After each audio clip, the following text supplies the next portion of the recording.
And I just wanted to let people know, if you ever have trouble, and occasionally it does happen, that this public parking area is like all filled up.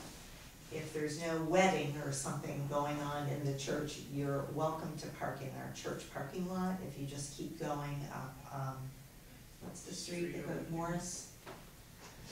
Well, you would have to come, Welborn is the street. Welborn. West, Is that where the from pre-K is? west to east. Like parked in the pre-K parking lot? Yeah, Is that it's okay? it's the preschool parking lot. The one that's right here by the playground area, that's staff parking, and that's reserved 24/7 for staff, you know, who are on staff. You'll see that there's signs, you know, reserved and the staff or anything, so that whenever we come in, there's parking there. But in the preschool lot itself, you can park in there. And I think you can park right in front of the music building. Yeah. But, you know, along the, Street, kind of. yeah, and on the street you can park.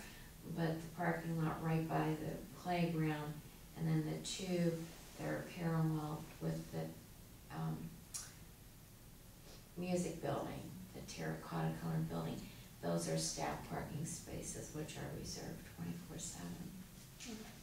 But right directly in front of it, the music building and in the preschool lot, as long as it's not during the daytime when preschool's in session, you can park in there. Okay, thank you. Mm-hmm. So, we talk about East and West. In the West, what he says in this book, which is pretty good analysis, is that we're coming to a time where we have time, leisure, you know, comfort enough to be looking for something else. So they are looking for the comforts that we have achieved. And they have in the East, and they have a tradition in Buddhism that they can share with us. And we have the technology and the means and the engineering and the means of achieving comfort and leisure that we have achieved. Buddhism did not liberate those civilizations from enslaving people. Although Buddha himself in his time, he was the first one in India that accepted people of all classes as his disciples. He made no discrimination. And that's one of the reasons why Buddhism ended up disappearing in India. There was many reasons that made Buddhism disappear in India. And the last one, and the worst of all, was the Muslim invasion. But there was always a competition and a complaint from the Brahmins, you know, the high classes of Hinduism. They did not approve of Buddhism accepting all classes, because they have really a very special relationship, what they call the untouchables. And Buddhism never did. Buddha, among his disciples, that he even considered enlightened, that he declared enlightened. There were people that were even people with severe mental problems, that some of his disciples, while he was alive, wouldn't accept into the Sangha Buddha would take. And that person would achieve. And enlightenment to that point that is accessible to everybody is when you experience the knowledge of the real nature of reality beyond intellect with all your senses. It's what we call a spiritual experience. And Buddha, with his presence and his teachings, was able to help anybody in his community to experience that at that time. But imagine what happened, 5,000 people walking on roads in India 2,600 years ago, from all classes and for all levels of education, and men and women. So in the beginning, Buddha refused totally to ordain women to be part of his community. I totally believe there was not because I had any discrimination for women. It's because it was possible to have women. Today, if you go to Nepal, women are raped everywhere. go to India. The other day something very interesting happened in India. For the first time ever in a train, the male tried to invade the compartment designated just for women, because rape is very common. And the woman police, together with other women, beat the man out. It never happened before. You know, so they were able to defend themselves. So those are small changes. You know, while I was in the farm in 2009, a woman police was raped, gang raped by all her department, Oh my gosh. all the guys, and they all went free. They were arrested, and it was alleged that there was no proof, there was nothing they can do, they all went free. So those are, you know, we don't have so obvious things anymore, but we did until very recently. You know, sometimes in small towns we also still have it. Especially policemen that abuse wives, for example. The abuse of men, police with wives is always covered up by his colleagues. In America, that's very common still today. So I imagine that the Buddha knew there would be a major problem to have, you know, a wandering group of thousands of people with women mixed up with them. So he did refuse for a long, long time to ordain women, to have them with him. Finally, Ananda, which was his historian and his cousin, you know, aristocrats, scholars, prostitutes, all kinds of people worked together, accepted by him equally. So Ananda was able to get from him the permission to ordain women as long as they were separated from the group. But the patriarchal societies of the time, you know, interpreted and used that for their own benefit, for the continuation of their culture the way it was. But that's not the point. We can talk about that another time, the situation of women in Buddhism. Could I ask, is it true that it was his stepmother, I guess she was, who really lobbied for that? And Yes. who went to Through Ananda, and yes, said, and Ananda, who "Please." was always Yes. the interest, yeah, Yeah, the mediator, he got it. He asked several times because she wanted, right, Yeah. right. yes, it was his mother, actually, yeah, she was stepmother, but she raised him from childhood. Right, yeah. So yes, that's true. So what we're seeing today is a need of both sides of the world, east, west, a need of each other. And slowly we're coming to those exchanges. And it's amazing how much in the West Buddhism has been growing since the beginning of this century, above all in America. So every war we do, we bring the culture back. That happened a lot in the Roman Empire. America is very often, you know, compared and parallel to the Roman Empire, the way America has worked in the world after the 50s. Because until the 50s, America was pretty innocent. After the 50s, America lost innocence and really became an empire, just like any other empire in history. And did everything outside the country that wouldn't do inside the country. Outside, and still does. We just heard so many things recently from the last war, in torture, you know, those kind of things. So, but that's, you know, that's human. There's nothing new under the sun. What is new is the improvements that has been happening. And if we look back, really, there is enormous improvement in humankind. So I was telling you, when I worked at the UN, I was working with the NGOs, and a lot of them have been working with, you know, non-governmental organization ideals for so long. Some of them can be very cynical. But I kept saying, look, you have to look in the big picture. If you look in the big picture, the evolution for better is amazing in a short period of time. If you look back of how bad it was for so long in terms of the common people, you know, and what happened in 50 years, in 100 years, because I think the most important change in the beginning of the last century was work labor, child labor. We still have child labor until 30 years, until 1930s. Still today, we have places still paying children in school. It's still legal. Still legal in the government. to spend school, to spend children in school. So we still have, you know, a lot of lingering old habits is still going on, but the evolution is amazing.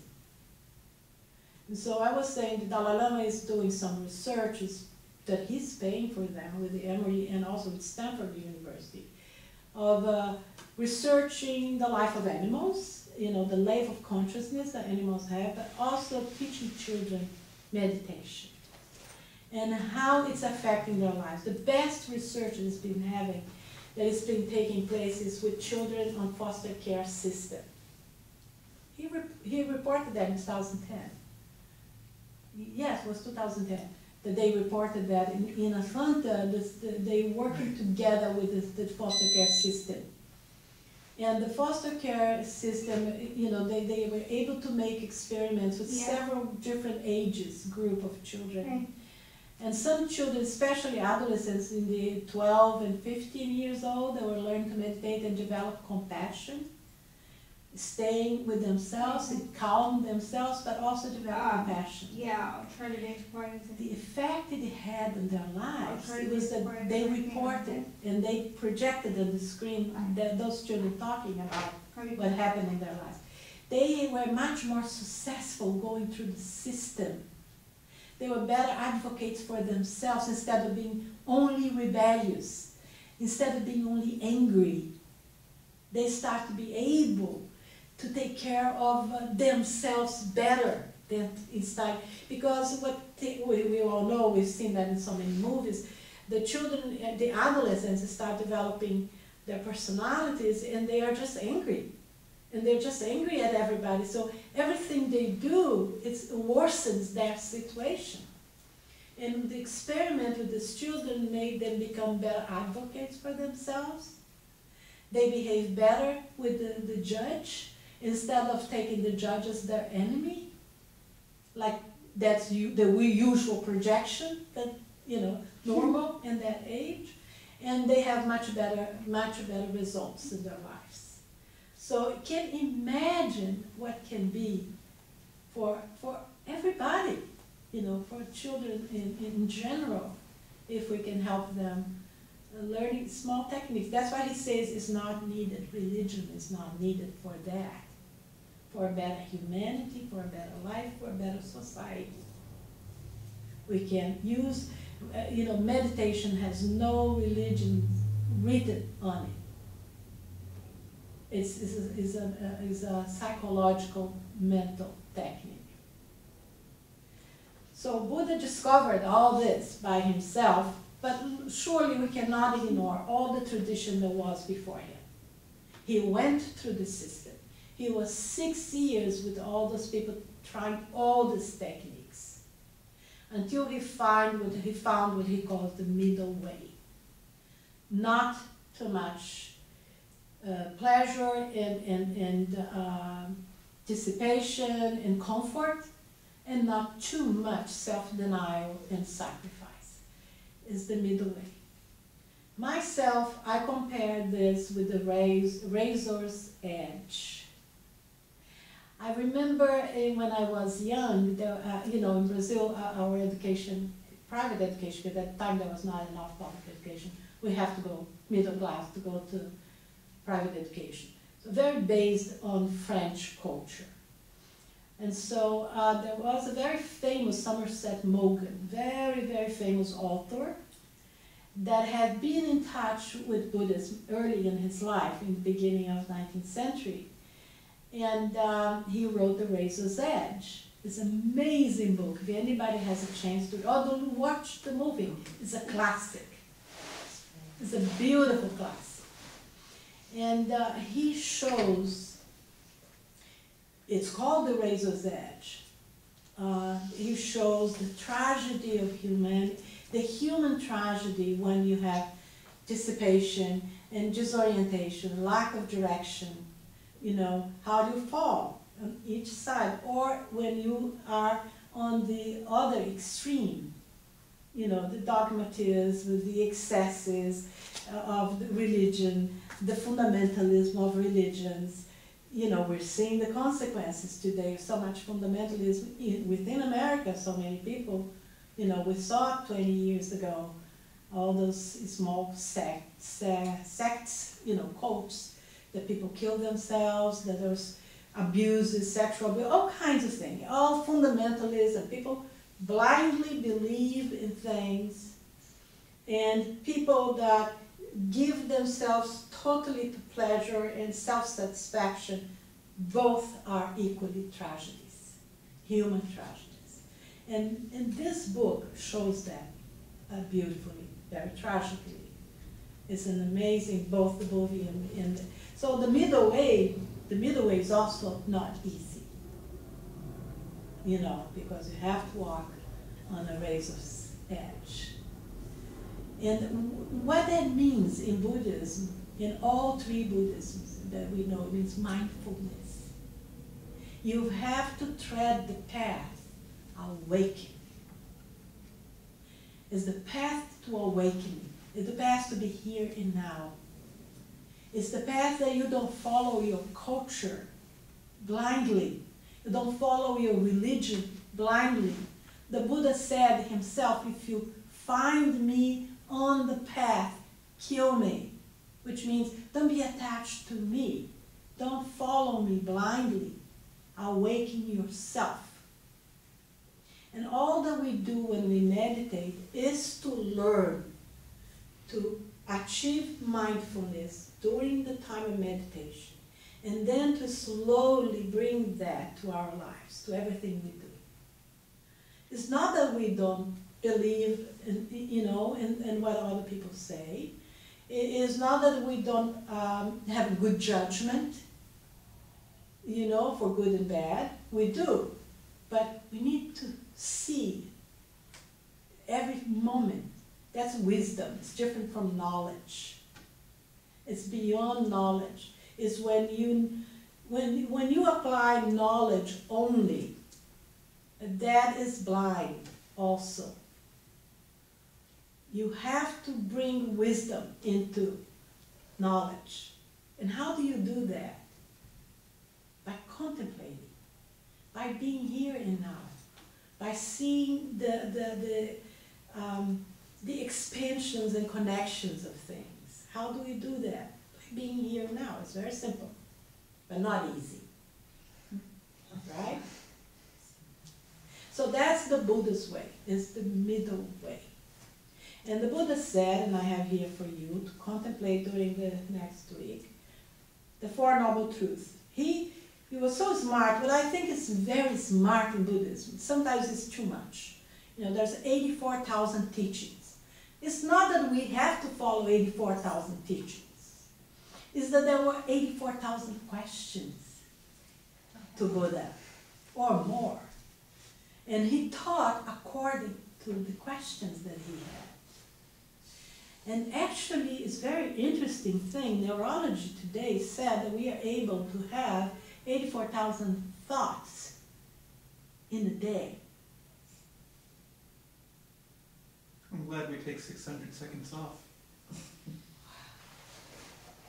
There was a correlation with some of the numbers of Buddhism. I was watching recently in Discovery Channel some data of those kind of things, how the mind, how many thoughts we have a day, a minute, those kind of things. And I thought, oh, this is like correlation with some of the Buddhist numbers, but that's just a trivia on this, because we can't prove. Some things are coming up, very interestingly. And so he said, there is suffering in the world. That's the first noble truth. Do you agree with me that there is suffering? Actually, that life is suffering. Why life is suffering? Because so many times we're so happy. We're so just here, just enjoying. There's times in our lives that is perfect. So why would you say that life is suffering? We're attached to the outcome. Fear. Fear. Fear. What else? And the happiness always subsides. It's Nothing is changing permanent. forever. What else?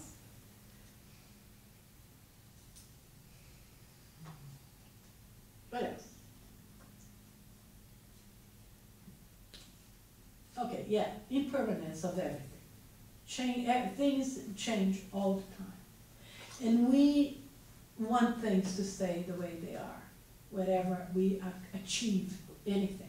Money, fortune, happiness with somebody, you know, children, health, everything. We want to make it permanent. And it's not possible. There is no way. So that's the first noble truth. There is suffering all the time. Even if we don't recognize it, even if we're so full of delusions. It's all delusion.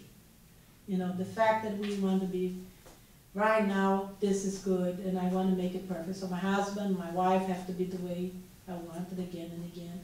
Or I got married, it was wonderful, now it's not wonderful anymore. What happened? How am I going to teach him to be wonderful, or her? You know, the way I saw. It was just delusion. We didn't see the person, we projected our idea on that person.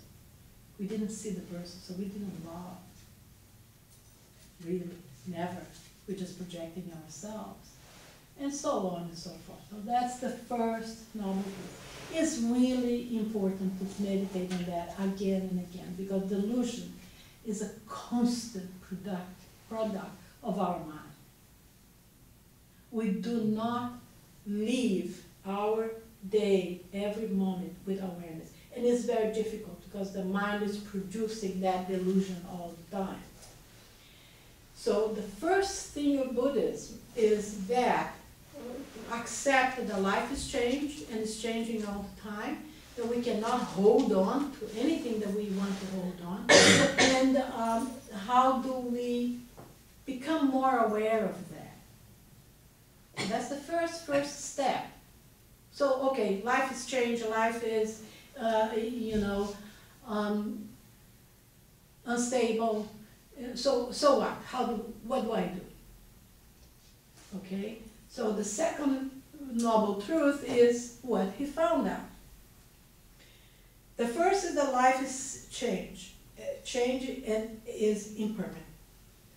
The origin of suffering is attachment, desire. So that was the second. So this the second noble truth of everything is suffering, and the suffering that is resulted from being attached to that change, or to whatever we think we achieved.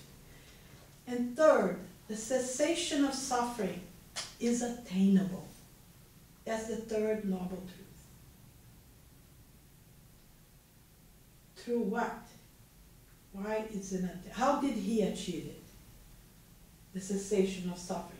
What made him become what we call an enlightened person that could teach other people how to live and how to pursue that freedom? What happened to him? Was it compassion, to have compassion?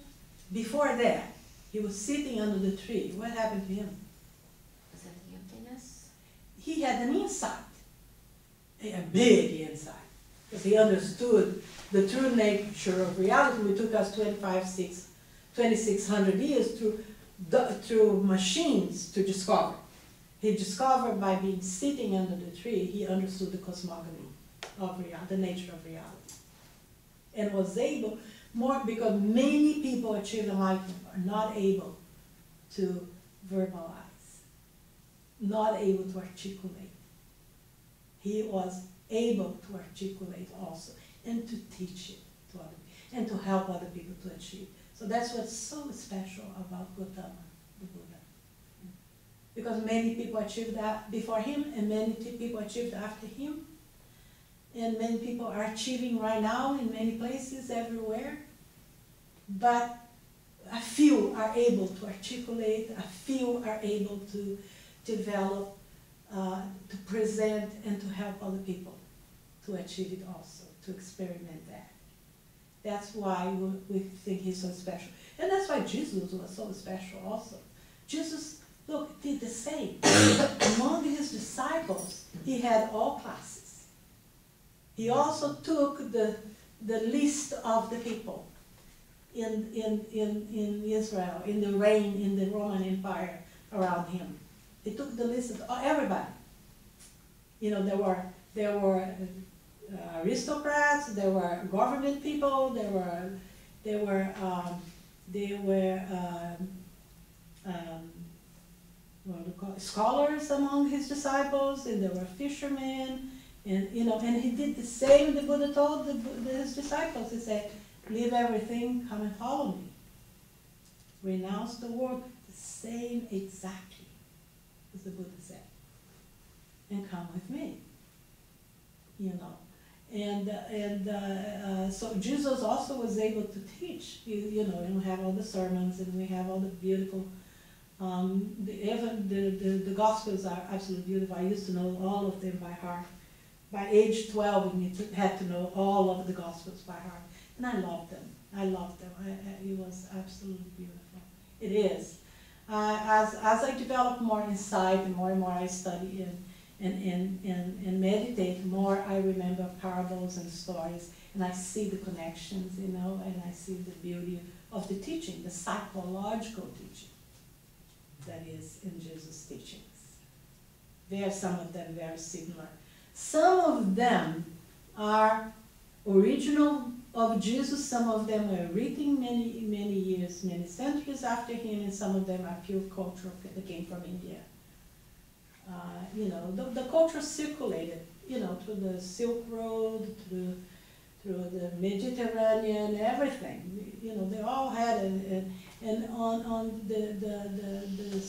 the scriptures as they were written so many hundred years later, they were codified by the people, the scholars of the time that were codifying them and accepting some and rejecting others and inventing many of them, or copying the stories that could help people from other cultures that they were aware of it.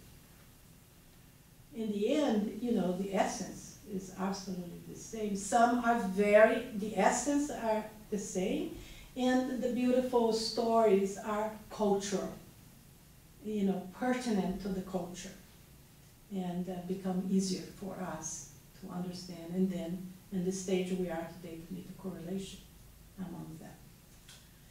And so the third noble truth is the cessation of suffering is attainable. And the fourth is the path to cessation of suffering exists.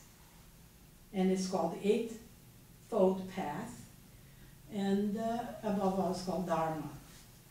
It's just the techniques. It's all technology. It's psychological technology, mental technology. That's what it all is about. And the first noble truth, can you pass this around? The first of the Eightfold Path is called right understanding or right view. And we're going to stop on right view today, because right view is really big.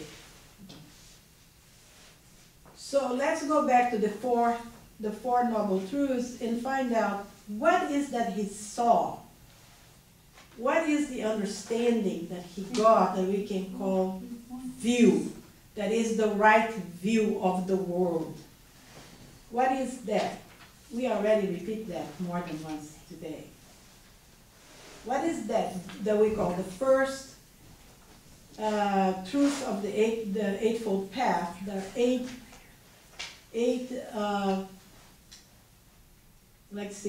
techniques, which is the way of things to do and to think that come out of Dharma, of the path, of the truth. The path to cessation of suffering. That's what we look for in psychotherapy, right? Cessation of suffering. Understanding what's wrong with me. I'm suffering. I'm in disease, right? Disease. I'm not easy anymore. I am suffering. I'm in tension. I'm stressed. I'm in anxiety. I want the cessation of suffering. And I go to the psychotherapy. Psychotherapy is only, let's say, psychology is only 100 years old, 110 years old. Before that, there was only religion. And unfortunately, Many of the religions have so many distortions that in many situations and many cultures they were not helped. They would really make you more repressed, really more harmful to a lot of people. But in all of them, there is the seed, as Jesus said, the mustard seed of self-realization. Unfortunately, the metaphor used in Catholicism and Christianity is that happiness is possible only on heavens. That was a cause of acceptance of slavery everywhere in the world. It was a cause of people taking their slavery and accepting it. And so abuse of power, But as a metaphor that in Buddhism we call in nirvana, the self-realization, in Buddhism it's not in the sky, it's not in the heavens. It's in your self-realization. As you realize your integration, because we're so fragmented, and also because we have a masculine and a feminine energies in ourselves that need to be united inside of us for complete attainment of enlightenment, which means this is a development that we need to develop ourselves also. As we develop that, we can achieve that state of samadhi. Nothing to do with heaven. It's here and now. And it doesn't mean that you're not going to die. It doesn't mean that you're going to be a miraculous person. We're not looking for miracles. Although it may happen in the path of development, it may happen some interesting stages of development that the Buddha says, don't pay attention to it, because the ego will grasp. And as the ego grasps that and say, oh, I can do that. Oh, I'm telepathic. Oh, I'm healing people. Oh, I can read your mind. Then your ego grows. And then you lose, the stage of grace. In Catholicism, Christianity, we call that state of grace. And in Buddhism, we call it samadhi. That state of self-integration inside where you really feel completely satisfied in yourself without feeling separated from others. That's where compassion came. Compassion is that we really feel you're part of the whole. It's not something that you do. It's something when you see somebody suffering, if you feel that you are part of that person also, you immediately feel the suffering. You don't have to make compassion. It becomes a natural state as we become a little more free of our egos. Ego is a contraction and separates us from feeling connected with nature, which is our natural state. Ego is a contraction. Why the first step in meditation is relaxation? That's why. You got to relax the grip of the ego, which is totally rooted in the mind, and the mind works for the ego. The mind is not bad. The mind is the best thing we could have. It's our treasure. But it's out of control and serves our ego, selfishness. So we have to bring the mind in total service, our, what we call higher self, whatever we call, soul, doesn't matter the name. There's some centered in our higher space inside of ourselves that then can see you and thou not as separated. We're together. We're part of the same thing. It's ecological. We're all together on this. We're all together on this planet. We can't drop this ship and go somewhere else, like some scientists thought in the beginning a few years ago. Okay, we'll colonize another planet and we go there and leave this planet behind. We can't do that. It's interconnected, totally interconnected. We as people, all the animals, all the vegetation, everything. We are one whole. Meditation helps you first to diminish the grip of the contraction of the ego over your body, and there's enormous suffering in the body because of that. You know, stress can kill you, right? Stress causes all kinds of diseases, anxiety, fear, all those emotions. Anger is a chemistry that is pure poison in our bodies, cause disease. All of those are products of the unconscious ego that keeps this poor body, that is more or less, in some psychologists, like Gurdjieff, in some systems, and Gurdjieff system says that the body is like a 2-year-old child. The level of consciousness of that construct, you know, is like a 2-year-old child. We should treat it like that. Delicate, kind, you know, but what we do with our minds when we contract in anxiety and fear, you know, it's amazing suffering for the body. And we know that. So the first step in meditation is relax. Relax, you know, expand. And you see how your energy expands when you relax in meditation? Because the energy is not so much enslaved by the mind that is doing this on you.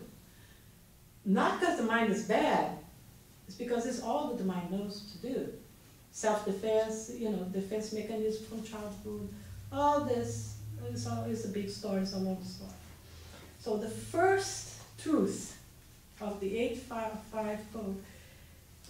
path is view, the right view. What is the right view again? Go back to the first. So we know that the Buddha discovered that by insight, right? So meditation, you relax. The Buddha relaxed, let go of all that he was trying to do. You know, he was trying to push his body to death. He said, this doesn't work. He relaxed. He sat on the tree, say, okay, I'm going to sit here until I understand this thing. And then first, he had to face his own mind, his own unconscious, his own fears, all that he has done to his body. Because everything we do to our body creates energies that can separate for ourselves, and we call them demons. But they are our own energy. They're parts of our energy that become separated from our mandala, our whole. You know, and they torment us in so many. So he had to face that. They had images in the past, and he was so relaxed, so clear. That's what we need to achieve in meditation. A stage of clarity and stabilization of that relaxation, being aware and relaxed, that whatever thought that comes passes and goes. You don't attach. It's not my thought. It's like a river passing. It's not me thinking, doesn't matter. You know, and if you see that you're following that thought, just remind yourself, come back, keep watching. There is a watcher inside of us. And the only thing the Buddhism recognized that the ultimate attainment is primordial awareness, not a God that creates, not a God projected, you know, from our own anthropomorphic projection. There is a primordial awareness. That is what emptiness is. There is a matrix of primordial awareness that is the universe, from which the Hinduism calls the lila, the play of God, from which forms emerge, appear, evolve, and disappear again. It's called lila in Sanskrit, the play of God. You know, and in Buddhism we call that primordial awareness. And as we learn to meditate and become, our awareness become deeper and deeper, calmer and calmer, the first states we experience is joy. And first, you know, you're going to see there are many levels to this, because first there is the body. The body experiencing real joy for the first time in since you were 2 or 3 years old. And maybe even since you were a baby, depending what kind of life you had. Depending on what kind of treatment you received as a child and as a baby. You know, you're going to experience those primordial, you know, joy, and you're going to see it. You don't say, I am so happy today. If you see that, it will disappear. If you say that, it will disappear. Because the ego grasps it. So the best is to just become this watcher, calmer, no matter what comes. The first thing that comes, usually, is that you see there's too many thoughts. There's a torrent of thoughts. The first thing is this ocean and this, you know, water falling of thoughts. That's when you can say your meditation is working. You know why? Because this is how it is all the time. You don't see it. You take pills to go to sleep. You drink some drink. You give yourself a food. You give yourself a, you know, you grab a relationship to make you feel better. You forget yourself in others to go away from this. But as you stay there and keep watching, and just like water, it will subside naturally by itself. And you're going to start experimenting first stages of awareness, first stages of meditation. There are many stages and many levels. This is the beginning and the end, but there is a lot to go through as we will go through that. And so the Buddha achieved that stage of meditation, that we call stage of meditation, which is samadhi, also called samadhi. And then, after you calm this tremendous barrage of thoughts, you start having insights. Because you were there in reality, and you were there with reality, you were there with nature. And he really, the first insight he had was, he had the view. That's what we call the first truth. You know, he understood the nature of reality. That we needed 2,600 years with machines to understand. What is the nature of reality? And why the nature of reality is so important. It is the first of the 8 truths of the path. Because if you understand the nature of reality, what happens? What's the nature of reality again? All is dependent arising. I'm saying like that for the first time. This is the way Buddhists say it. We in ecology say everything is interdependent and interconnected. In Buddhism we say dependent arising, which means anything to arise as a form in life depend of causes and conditions. It doesn't have a life of itself, of its own. If I take this telephone, this iPhone, it doesn't exist if it doesn't have all the conditions needed to build this. It doesn't have a life of its own, right? It can create itself, and it doesn't exist by itself, right? So it's dependent arising. It depends that we have all the things needed to build this. We are the same. We also don't exist if all the conditions necessary for us to exist don't exist. And we will disappear when all the things necessary for us to exist disappear. So when all our hormones start going down, we start to get very old, and older, and older, and older. And one day, life can't keep going. Your body can't keep going. It disappears. But if you have meditated and you are very conscious of yourself, in Tibetan Buddhism especially, we're going through this later, you can even choose what's going to happen to you after death. Because that awareness is the only thing that you have. In Catholicism and Christianity called soul. But we disagree for 7 reasons. It's not really soul. It is an awareness. And the Buddha didn't like to discuss that because he said, if you follow the path, if you find yourself, And if you reach that balance, you're going to find that. He did find out. He said, everything I do, everybody can do. Jesus also said that, everything I do, everybody can do. But then in the 3rd, 4th, 5th century later, there was even some groups, they call heretic, some heresies in the history of the church, that they were the Gnostics.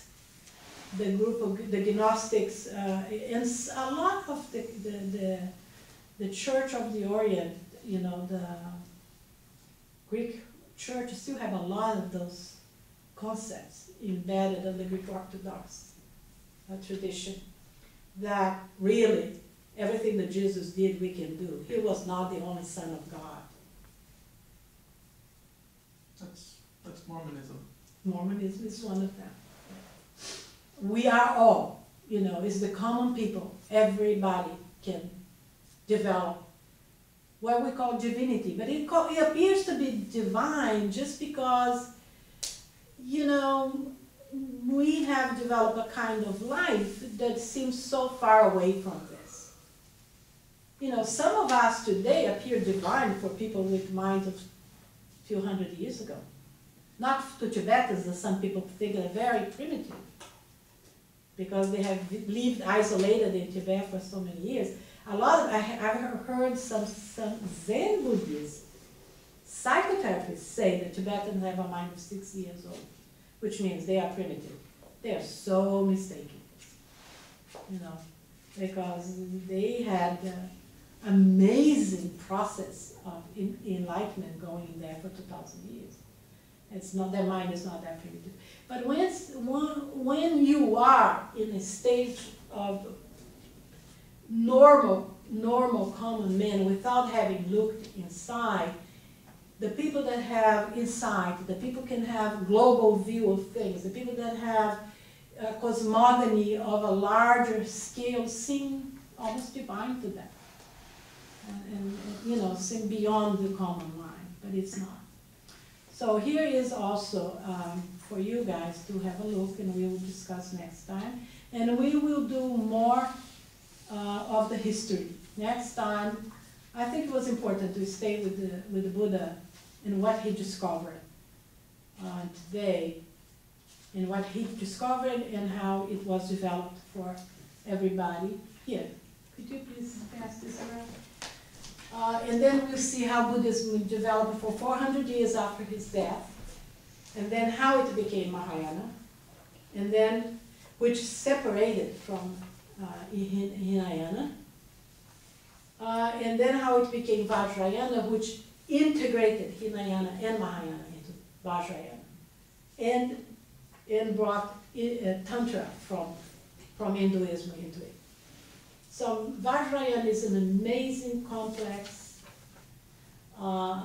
system of psychology and religion that includes all the other two systems of Buddhism, the other yanas, as we call it, but in which they consider essential that you travel the first Hinayana system, which is the discipline. The second, which is the Mahayana, which is the compassion system, which is the development of virtue. And then you can start going into the highest development with the Tantra. So a lot of people in the West are very fascinated by Vajrayana because of the Tantras, because it does not exclude life, does not exclude sex, does not exclude your whole life in your practice. It includes everything. So we're very fascinated by that aspect, especially in America, with Vajrayana. But Vajrayana wants you to first develop the discipline of the first yana, and the compassion of the second, and the development of virtues of Mahayana. Then you're ready for Vajrayana, for Tantra.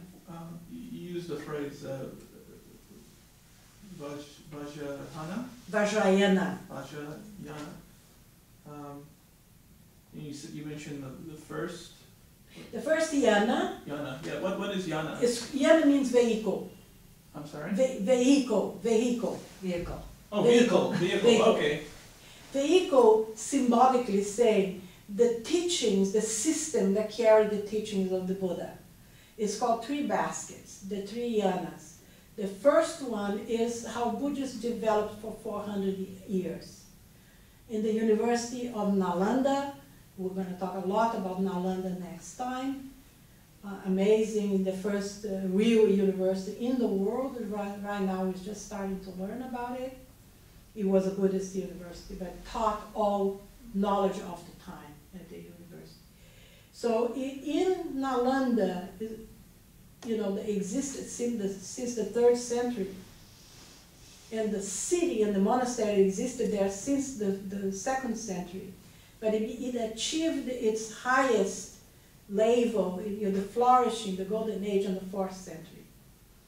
From that compound of so many people studying and meditating and working and, you know, it emerged Mahayana.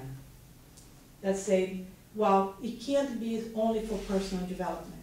You have to benefit others also, because otherwise it's too selfish, you know. And you really doesn't achieve Buddhahood. You achieve enlightenment, you don't achieve Buddhahood. We'll go into details later. So what it means, vehicle or yanas or basket, means the first basket of Buddhism is the one Buddhism, the sutra system, that teaches the meditation, the calming the mind, and vipassana, insight. Okay? The second vehicle, which is the Mahayana, which is considered larger, that's the name Maha, is large, larger than the Sutrayana, includes the development of the virtues, the 6 paramitas, and the development of the heart. And then after that, but this too will take eons for us to be able to become a Buddha. Then after the 7th and 8th century, in Nalanda still, and Nalanda was destroyed in the 12th century by the Muslims. They emerged, you know, integrated